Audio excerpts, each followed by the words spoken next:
Fala aí pessoal, aqui quem fala é o professor Rosante de História. A gente está aqui para gravar mais uma aula para vocês, uma aula sobre o período joanino, período entre 1808 e 1821, onde você teve aqui no Brasil, na colônia, a família real portuguesa.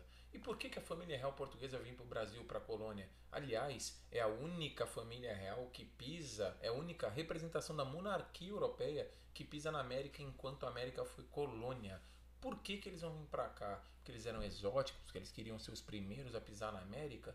Não, porque eles não tiveram escolha. E para você entender isso melhor, você tem que entender o contexto da Europa nessa época. Ou seja, você tem que entender o que está acontecendo lá em Portugal para você entender por que esses caras vão vir para cá, para o Brasil. Vamos fazer essa análise então. Quais são os antecedentes? Os antecedentes, para você entender direitinho, você tem que entender a história da França. É a França interferindo na história do Brasil. Por quê? Porque quem está no poder na França nesse momento é um imperador chamado Napoleão Bonaparte. Foi coroado, olha, aliás, se autocoroou imperador em 1804. E quando ele se autocoroou, se autoproclamou imperador, e aí você pode ver essa cena bonitinha, num quadro de um pintor francês da época, Jacques Louis David, a coroação de Napoleão, onde ele coloca a coroa na própria cabeça. Quando ele faz isso, ele está mostrando para o mundo o que ele quer.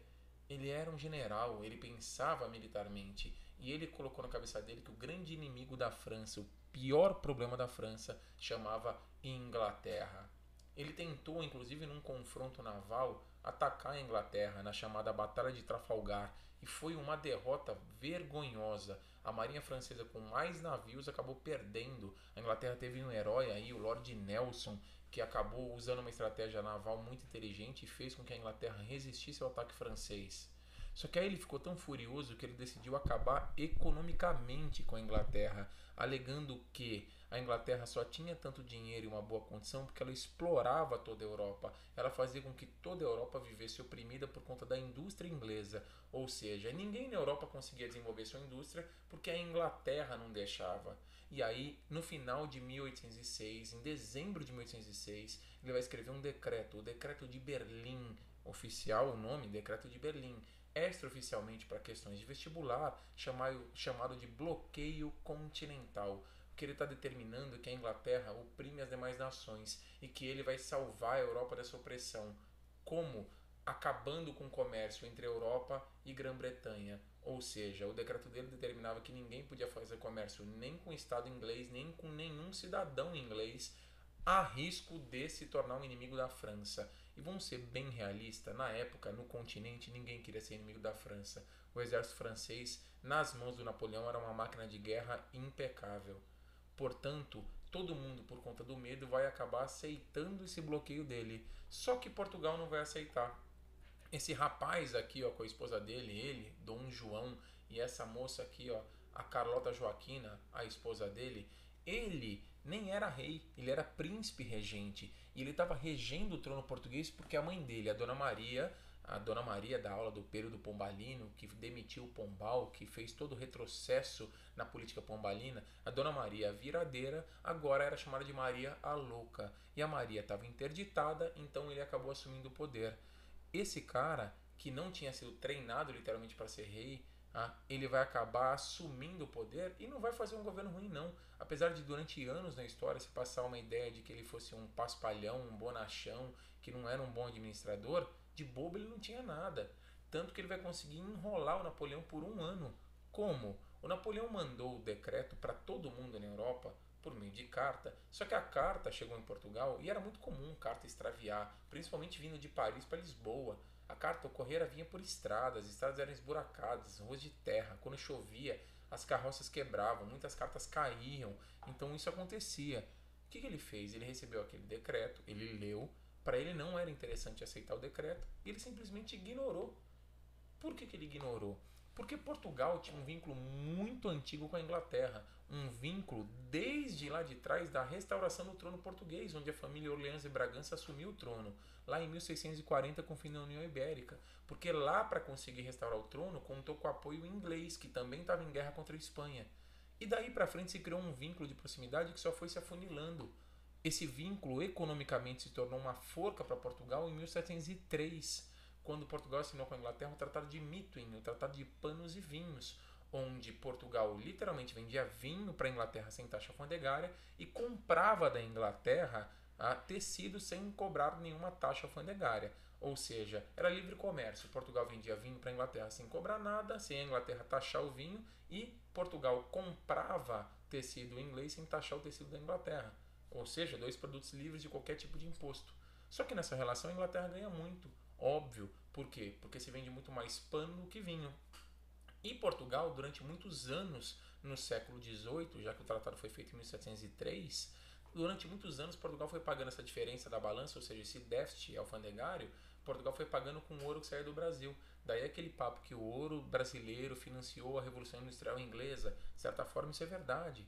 Só que nesse momento o ouro brasileiro já acabou. Basicamente, começo do século XIX, Minas Gerais é um cemitério aurífero. Você já não tira mais ouro dali em quantidade digna para financiar a economia portuguesa. Na verdade, desde a mão do Pombal, esse ouro já vinha dando sinais de escassez. O ouro de aluvião já estava escasso.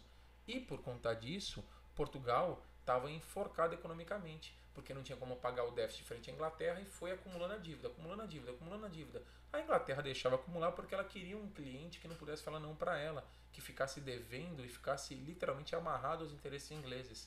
E nesse momento Portugal devia basicamente 2 milhões de libras esterlinas. Era uma dívida para a época basicamente impagável. Resultado, o Dom João não pode falar não para a Inglaterra, então ele não pode aceitar o bloqueio continental. E aí a solução dele foi a mais inteligente. Porque se ele falar não para a França, ele vai ser invadido. Se ele falar não para a Inglaterra, ele vai ter um problema com a dívida dele, fora a ameaça da marinha inglesa bombardear seus portos. Porque querendo ou não, olha aqui o mapa português, Lisboa é uma cidade litorânea. A outra cidade grande de Portugal fica mais ao norte, o Porto, também é litorânea. Você tem um bombardeio da marinha inglesa que era a melhor do mundo na época, é crise econômica na certa. Então o que acontece? Esse cara tomou a única solução que ele podia, de forma inteligente e racional, ele simplesmente não respondeu ao Napoleão. E manteve a vida normal, continuou fazendo comércio com a Inglaterra e simplesmente torceu para o Napoleão não lembrar dele. O Napoleão realmente tinha toda a Europa para cuidar, começou a fazer campanhas militares rumo ao leste, porque alguns lugares que tinham recebido o decreto não tinham encarado o decreto com bons olhos e estavam reclamando, mas ele foi ali se organizando militarmente dentro desse ano de 1807 aí, e aí ele percebeu que Portugal não tinha respondido ainda. A Espanha, a vizinha de fronteira da França, tinha sido a primeira a responder, e ele olhou Portugal e falou assim: por que Portugal não me respondeu? Ele falou assim: eu vou mandar um mensageiro para lá, e esse mensageiro vai realmente tirar a limpa essa história. Porque talvez o rei não tenha recebido a carta, talvez o rei nem saiba do decreto, mas vamos tirar isso a limpo agora. E ele mandou o mensageiro sair literalmente da França e ir até Portugal. O mensageiro foi até lá, foi conversar com Dom João, e ao conversar com o nosso amigo Dom João falou assim: ó, não estava sabendo. Bom, se você vai mentir, tem que mentir até o fim, né? Não estava sabendo, mas agora eu quero um tempo para pensar. E aí ele vai até o representante britânico que estava em Portugal, o Lord Strafford, e vai falar para ele o seguinte: olha, eu fiz o que deu, só que agora não tenho o que fazer. Entre você me bombardear e ele me invadir e matar minha família inteira, vamos pôr na balança, você bombardeia as minhas cidades, ele invade e mata minha família. Eu acho que eu vou ter mais medo dele. Você vai me ajudar? E a Inglaterra, pelo mar eu vou. E aí o Dom João, claro, pelo mar. Você vai me ajudar pelo mar, que legal. Como é que você vai me ajudar pelo mar se a França vai invadir por terra? Você vai separar Portugal? Você vai passar um serrote em Portugal e tirar ele da Europa e fazer ele virar uma ilha? Porque pelo mar não me adianta. E a Inglaterra, adianta sim. Você está pensando como rei português. Você está pensando pequeno. E o Dom João, mas eu sou o rei de Portugal, eu não posso pensar diferente. Você pode. Você não é o rei de Portugal, você é rei do Império Português. Você tem terras fora da Europa, você tem terras na América, você tem terras na África, você tem terras na Ásia. Você pode muito bem pegar sua coroa e se deslocar para qualquer um desses lugares. Se tiver um mar entre você e ele, eu garanto a proteção. Pelo mar, eu garanto a sua defesa. Ouvindo isso, então a Inglaterra estava meio que direcionando a família real a vir para o Brasil. Por quê? Porque o Brasil era a colônia mais rentável de Portugal e a Inglaterra tinha interesses em fazer comércio com o Brasil para anular os efeitos econômicos do bloqueio lá da Europa. O Dom João, então, ouvindo isso, fica mais calmo e avisa o mensageiro francês que ele tinha tomado uma decisão e que ele manteria as relações com a Inglaterra. O Napoleão fica possesso e decide atacar Portugal, decide invadir Portugal. São as invasões napoleônicas. Só que a fuga da família real para cá, ela trouxe literalmente aproximadamente 15 mil pessoas. Então, assim, foi a fuga da corte para cá, literalmente, tá? Aproximadamente 15 mil, tem dados ingleses que apontam para 12, tem dados de marinheiros ingleses que chegam a apontar para cerca de 18 mil pessoas. É um número estrondoso, tá? A grande questão é, você não foge com toda a corte portuguesa, com 15 mil nobres, do nada, do dia para a noite. Você precisa de logística. E, na verdade, Portugal ganhou tempo porque no meio do caminho entre Portugal e a França tem a Espanha.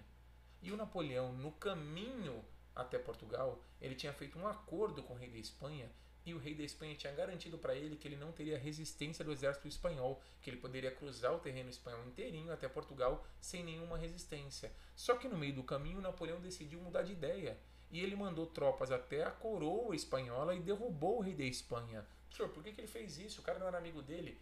Era, mas ele queria deixar o trono da Espanha na mão do irmão dele, o Zé Bonaparte.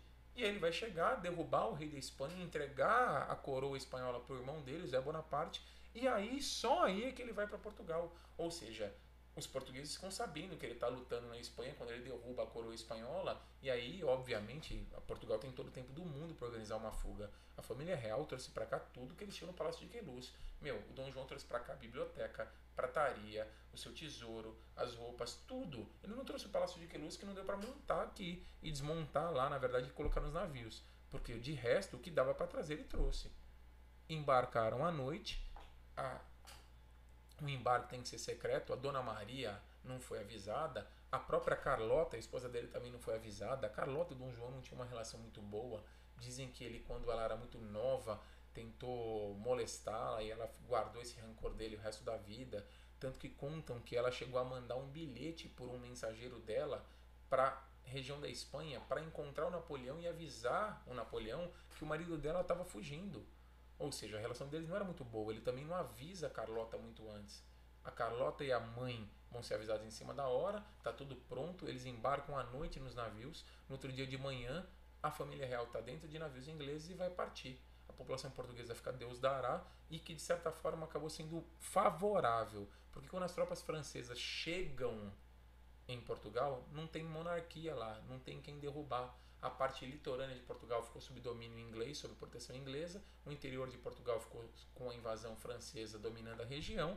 E a família real vai fugir para o Brasil. Essa fuga, o trajeto é duro. A fuga, ela é literalmente bem planejada, mas são navios. É uma viagem longa, mais de mês no meio do oceano, com calmaria. Eles vão ter que parar basicamente 7 dias, esperar o vento mudar para poder vir para cá. Isso faz com que a comida dos navios vá ficando escassa. Tinha gente demais nos navios, os navios estavam superlotados. No meio da viagem, alguns navios, e o navio da Carlota especificamente, teve surto de piolho. A Carlota pegou piolho e teve que raspar a cabeça em alto mar. Foi um desespero, foi o caos. E aí quando eles chegam no Brasil, na verdade, o Dom João não queria chegar na capital, o Rio de Janeiro, com cara de acabado, de cansado. Então ele decidiu fazer o seguinte, ele dividiu as tropas. Ele mandou parte da frota que estava com a carga direto para o Rio de Janeiro, para avisar o Rio de Janeiro que ele estava chegando. E a alta corte foi parar em Salvador para dar uma descansada de uma semana, ficar ali fazendo um spa na Bahia, dando uma relaxada, diminuindo ali aquele ritmo frenético da vinda para cá e depois sim mudar para o Rio de Janeiro. A família real vai chegar no Brasil. Em 1808, ela chega em Salvador. Você imagina em Salvador o que foi a notícia de que a família real ia pisar ali. Nunca um monarca europeu tinha pisado na América e agora ia pisar bem ali em Salvador. Salvador fecha tudo, todo mundo foi para o porto. Imagina, é a chegada da família real. Aí você imagina mais ainda. Você vai ter a chegada da família real e você vai ter no meio desse processo a chegada da moda europeia. Os costumes europeus demoravam para chegar lá da Europa para cá, aqui na colônia, cerca de 9 meses. Agora você vai ter um desfile ao vivo, você está tendo Salvador Fashion Week. A Carlota, o padrão, a princesa, o padrão de moda vai descer aqui. E a Carlota estava careca. Tanto que para cobrir essa cabeça careca e pela ausência das perucas dela, ela acabou enrolando lenço no cabelo, um grande lençol no cabelo, e desceu meio como um turbante quase, o que acabou virando moda na região. A Carlota ficava indignada com isso, ela odiava estar aqui. Só que tirando esse primeiro impacto da chegada da família real, e aí dá uma olhada nessa tela aqui que mostra uma cerimônia que era a cerimônia do beijamão, onde todo mundo ia para lugares determinados para encontrar o rei e oferecer alguma coisa para ele. E aí todo mundo que ia encontrar o rei, o Dom João, na verdade ele não era rei ainda, né, o príncipe regente, falava para ele assim: Majestade, a gente queria te oferecer mais, mas a gente não pode, porque a gente é uma colônia, e como colônia a gente não tem como te oferecer mais. Mas a gente poderia te oferecer mais se Vossa Majestade permitisse que a gente fizesse comércio com outras regiões. Por quê? Porque se Vossa Majestade está falando agora que Portugal está invadida pela França, quem que vai abastecer a gente? E se ninguém vai abastecer a gente, quem vai abastecer Vossa Majestade? E aí fica difícil de Vossa Majestade ter literalmente uma situação de prosperidade aqui. Por conta disso, a gente quer, de qualquer jeito, tá, que Vossa Majestade mude as regras. Por favor, pensa na coroa. Pensando nisso, o que vai acontecer? O rei acaba decretando a Carta Régia de 1808. Essa Carta Régia foi literalmente a abertura dos portos das nações amigas. Por quê? Porque o rei vai determinar que o Brasil agora pode fazer comércio com qualquer nação que fosse amiga de Portugal. No caso, nesse momento era só a Inglaterra, mas futuramente poderia ser qualquer um. E se a gente pode comprar da Inglaterra, a gente pode também vender, e não só para a Inglaterra, para qualquer um, como eu disse, no futuro fosse fazer relação com o Brasil, o que era uma forma de desenvolver economicamente o Brasil. Isso significava também o fim do pacto colonial, porque o Brasil agora pode fazer comércio com outro que não só a metrópole. Logo na sequência, logo que ele chega semana depois no Rio de Janeiro, ele vai pensar em desenvolver a economia local. E ele vai derrubar um alvará que a mãe dele tinha feito. A mãe dele, a Dona Maria, lá atrás, quando ela derrubou o Pombal, ela proibiu as manufaturas na colônia. O que ele vai fazer? Ele vai criar um alvará de permissão industrial. Ele vai liberar a produção industrial na colônia. E aí o Brasil volta a ter alguma chance de se desenvolver. O Brasil poderia ter aí vivido um surto industrial. Eu estou falando poderia, porque esse surto industrial vai morrer em 1810. Eu já te conto como. Segura aí. Fora essas medidas políticas e econômicas, você vai ter uma série de transformações no Rio de Janeiro quando ele chega. Porque ele chega no Rio de Janeiro, e o Rio de Janeiro literalmente era uma cidade que tinha 60 mil pessoas. Você está trazendo 15 mil do dia para a noite. Você está literalmente colocando um quarto da cidade a mais do dia para a noite. Não tinha casa, não tinha estrutura. Tanto que esses nobres, para ficarem abrigados, alojados, tomaram a casa das pessoas que moravam no Rio. As casas eram destinadas aos nobres, à família real, com uma pintura na porta, um P e um R. Então você pintava P, R e colocava na porta da pessoa aquela pintura avisando: essa casa está sendo literalmente pedida como propriedade real ou como príncipe regente, para o príncipe regente. Ninguém sabe direito, tem duas versões, se é propriedade real ou príncipe regente. Mas não importa, se colocou um PR na porta do cara, o cara tinha que sair da casa dele. Isso era provisório, mas essas pessoas iam ter que se virar indo para algum lugar. E o Rio de Janeiro vai ter que sofrer transformações urbanas. Não dá para abrigar todo mundo e manter nesse esquema de gambiarra para sempre. Resultado, você vai ter uma reforma urbana muito grande no Rio de Janeiro. Uma reforma muito rápida. Você vai ter calçamento de rua, você vai ter drenagem de pântano, você vai ter criação de sistema de esgoto, você vai ter construção de bairros para elite, para nobreza, você vai ter primeiros hospitais, protótipos de escola, você vai ter isso sendo feito no Rio de Janeiro. Você também vai criar uma série de órgãos públicos, como por exemplo a imprensa régia, o correio, você vai criar o Banco do Brasil para cuidar do tesouro português. Está tudo sendo criado nesse momento. E você vai ter o estímulo às artes. Por quê? Porque você tem uma corte que veio para cá e que não tem o que fazer no Rio. Então o rei vai mandar construir o Observatório Astronômico, o Museu Imperial, o teatro, ele vai mandar construir bibliotecas, e ele vai fazer isso para ter um núcleo de atuação cultural, um centro de dispersão de cultura e propagação de artes. E no meio dessa história toda, ele vai inclusive criar a Academia Real de Belas Artes, que vai ser enriquecida com a vinda de artistas franceses que não concordavam lá com o projeto artístico da França na época do Napoleão e que estavam migrando para cá. A grande alma dessa missão artística francesa, apesar dela ser liderada por um cara chamado Le Breton, a grande alma, o grande nome dessa missão artística foi um cara chamado Jean-Baptiste Debré. O Debré foi o grande nome da pintura brasileira no período joanino, depois no processo de independência, depois no primeiro reinado e em parte da regência. Esse cara é o grande nome da pintura no começo da história do Brasil independente. Esse cara vai pintar cenas do cotidiano.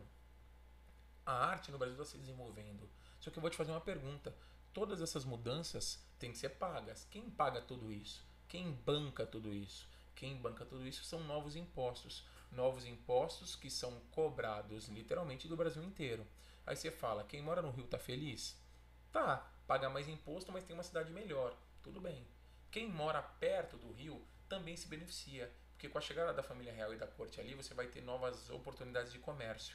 Então, as regiões ao redor do estado do Rio, São Paulo, Minas, até o Rio Grande do Sul, por conta do abastecimento de carne, vai conseguir ganhar com isso. Agora, quem está distante desse eixo, dessa corte, vai se dar muito mal, porque vai pagar muito imposto para sustentar esses caras. É o caso do Nordeste.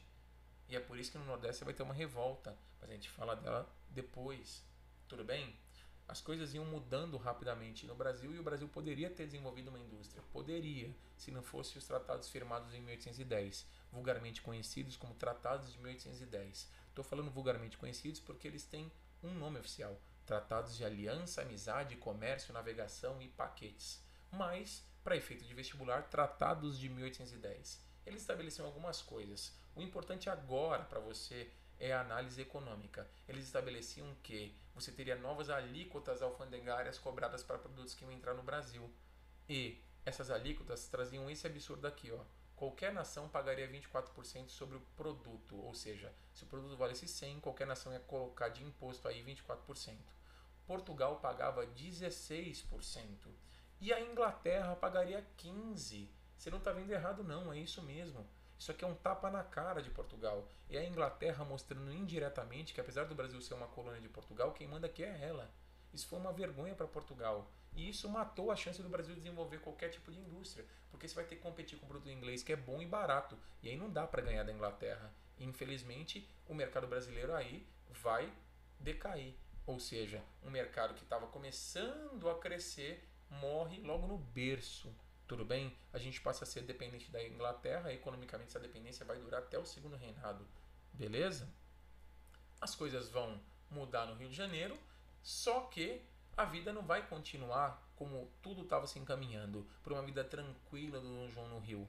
Porque, de novo, a história da França vai interferir na nossa história. Quando ele chegou aqui, o Dom João começou a perceber que aqui na América ele era o cara. Aqui ele falava alto. Aqui ele não era o rei de Portugal, acanhado, com medo, toda hora sendo ameaçado. Aqui ele é o cara que ameaça. A prova disso é que quando ele chegou aqui, ele invadiu a Guiana Francesa e a Cisplatina, que é o que a gente chama hoje de Uruguai. Por que ele faz isso? Porque ele queria tomar o Uruguai faz tempo, por conta da questão estratégica do Rio da Prata, e a Guiana Francesa porque era uma área francesa. Aí você fala, professor, mas a Cisplatina era uma área da Espanha, o que a Espanha tem a ver com isso? Não esquece que nesse momento quem está governando a Espanha é o irmão do Napoleão, o Zé Bonaparte. Então, querendo ou não, tomar a Guiana e a Cisplatina é tomar 2 terrenos da França. E ele faz isso. E a vida está muito cômoda para ele aqui. Só que, de novo, a história da França mexe com a história do Brasil. Por quê? Porque em 1815 o Napoleão cai. O Napoleão é derrotado, ele vai se arrebentar militarmente na Rússia em batalhas a partir de 1812, e daí para frente foi o declínio das suas tropas. O Napoleão vai cair definitivamente em 1815 e a Europa vai fazer um congresso, o Congresso de Viena, para reestruturar a Europa. A Europa estava uma zona, então as principais nações europeias vão se reunir em Viena para ver o que fazer. O importante para a história do Brasil é entender que o Congresso de Viena vai restaurar o antigo regime, ou seja, ele define que você vai voltar a ter o modelo político que você tinha antes da Revolução Francesa. Era literalmente pegar uma borracha e colocar na linha do tempo e apagar de 1815 até 1789. Você ia eliminar esse período da história e falar, ó, nada aconteceu, isso não existe, tá? Para o Brasil isso é péssimo, porque significaria a volta da família real para Portugal. O rei não tinha mais por que ficar aqui. A população portuguesa com o tempo até entendeu a fuga, porque era uma forma de manter a coroa, mas agora não tem mais necessidade, não tem por que ter a coroa aqui. A coroa teria que voltar, e o Dom João não quer voltar. E aí, para não voltar, ele achou uma solução. Ele mudou o status do Brasil. Ele tirou o Brasil da condição de colônia ainda em 1815 e elevou o Brasil à condição de Reino Unido de Portugal e Algarves. Algarves era uma região que hoje compõe o sul de Portugal e que na época era visto como uma área anexada. Então, quando ele eleva o Brasil à condição de Reino Unido, ele pode governar de qualquer uma das partes do Reino Unido, de qualquer um dos lugares, de Portugal, de Algarves ou do Brasil. E ele decide que ele vai literalmente governar do Brasil. Isso é um tapa na cara de Portugal, que vê nisso o rei dando uma mensagem clara de que ele não vai voltar para lá. E também é um tapa na cara da população do Nordeste, que vê nisso o desespero de ter que continuar pagando impostos para manter uma corte no Rio de Janeiro sem ter benefício nenhum com isso. Quais as consequências imediatas disso? A primeira é uma revolta no Nordeste, a Revolução Pernambucana em 1817, uma revolução contra os altos impostos para manter a corte no Rio de Janeiro. Essa revolução, ela pretende separar. A Revolução Pernambucana pode ser enquadrada como uma revolta no padrão emancipacionista. Ela pode ser colocada em paralelo à Inconfidência Mineira e à Conjuração Baiana. Ela foi um grande fracasso. Dom João vai reprimir de prontidão o movimento. Não vai deixar ele crescer e ganhar corpo. Ele prende os principais líderes, outros vão ser executados durante batalha, mas o movimento é abafado. Só que demonstra para o Dom João que ele não é unânime como ele via na situação do Rio de Janeiro. Ele não tem uma vida tão tranquila no resto do Brasil. Ficar no Rio de Janeiro, governar o Rio de Janeiro é fácil. Vai governar o resto do país. Ele está percebendo que tem gente que não gosta dele aqui. Só que no meio dessa história toda, ele ainda tem uma tragédia familiar. A mãe dele, a Dona Maria Louca, morre. E quando ela morre, ele teria que ser coroado rei agora, não mais príncipe regente. E todo rei português foi coroado na Europa. Ele então tinha que voltar. Ele decide não voltar e ele vai ser coroado no Rio de Janeiro, na Praça do Rossio, pelo bispo do Rio de Janeiro. Isso é um tapa na cara agora de volta, ou seja, você bateu quando você leva o Brasil ao Reino Unido e agora você devolve o tapa com as costas da mão na cara de Portugal. Portugal não aguenta mais. Portugal está entendendo nesse momento que o rei está invertendo a relação. E ele está invertendo a relação por quê? Pensa você como um português. Você agora paga impostos para manter a corte. E a corte está no Rio. Ou seja, os seus impostos de Portugal estão indo para o Rio de Janeiro. O Rio de Janeiro está vivendo como a metrópole e você está vivendo como colônia. E aí os portugueses não vão aceitar isso. E aí você vai ter uma revolução em Portugal. Uma cidade ao norte de Portugal, a cidade do Porto, muito importante economicamente, vai fazer uma revolução. A Revolução do Porto de 1820, também conhecida às vezes como Revolução Liberal do Porto. Esse liberal aqui no slide está entre aspas e eu já te explico por quê. Porque toda vez que você ouve a palavra liberal, você tem que lembrar da burguesia. E se é uma revolução de caráter liberal, você tem que acabar então com os moldes do antigo regime, daquele modelo absolutista que estava ultrapassado. Então olha o que os caras estão pedindo lá em Portugal. Eles querem limitar os poderes do rei fazendo uma constituição. E eles vão exigir a volta imediata do Dom João e da família real para Portugal, para que ele pudesse aceitar essa constituição e ser um rei sem poderes absolutos. Até aí nenhum problema, caráter liberal mesmo. Só que eles queriam também rebaixar o Brasil à colônia. Ou seja, você é liberal quando te interessa, você só é liberal quando é bom para você, porque foi exatamente essa a situação. Você só está sendo liberal no que te interessa. Você só está sendo liberal no que é cômodo para você. Porque rebaixar o Brasil à colônia não tem nada de liberal, é voltar ao modelo absolutista de exploração. Só que era essa a determinação. E a pressão foi enorme em cima do Dom João, porque ele não podia ficar no Brasil. Se ele não voltasse, ele perdia o trono português. E ele abriria a mão, não na verdade de Portugal, mas sim do Império Português. E querendo ou não, é muito pesado ter um trono na Europa. Politicamente é muito importante. Ele não ia jogar isso fora para ficar no Brasil, mesmo amando viver no Brasil. E aí ele acabou decidindo voltar. O regresso da família real para Portugal vai acontecer em 1821. Dizem que o Dom João foi embora chorando. Essa tela aqui do Jean-Baptiste Debré, do regresso da família real, contam que ele e aqui eles pegaram um barco, uma esquife rasa para ir até os navios, porque o Brasil não tinha nem porto com profundidade suficiente para encostar uma caravela. Então os navios ficaram longe e eles foram até os navios. Dizem que o Dom João nessa esquife, nesse barco de quilha rasa, ele foi chorando, literalmente muito triste por ir embora. E que quem foi ao lado dele contrastando na tristeza foi a Dona Carlota, feliz, quase sambando. Dizem que quando ela entrou no navio mesmo para ir embora, ela tirou o sapato, bateu o sapato no casco do navio e falou: dessa terra não levo nem o pó. Ela odiava o tempo dela aqui. O Dom João vai embora, a Carlota vai embora, quase toda a família real vai embora. Estou falando quase porque alguém vai ficar aqui. Quem vai ficar aqui? O filho mais velho do Dom João, o Dom Pedro, que não queria ir embora para Portugal e que vai ficar aqui e que vai ser o grande responsável, ou pelo menos o grande personagem que vai direcionar o Brasil rumo à independência. Ele não é o grande ideólogo, o grande pensador, mas é o nome da independência. Como ele vai fazer isso, o porquê ele vai fazer isso é um assunto para uma outra aula. Tudo bem? Espero ter sido claro. Um grande abraço. Até mais.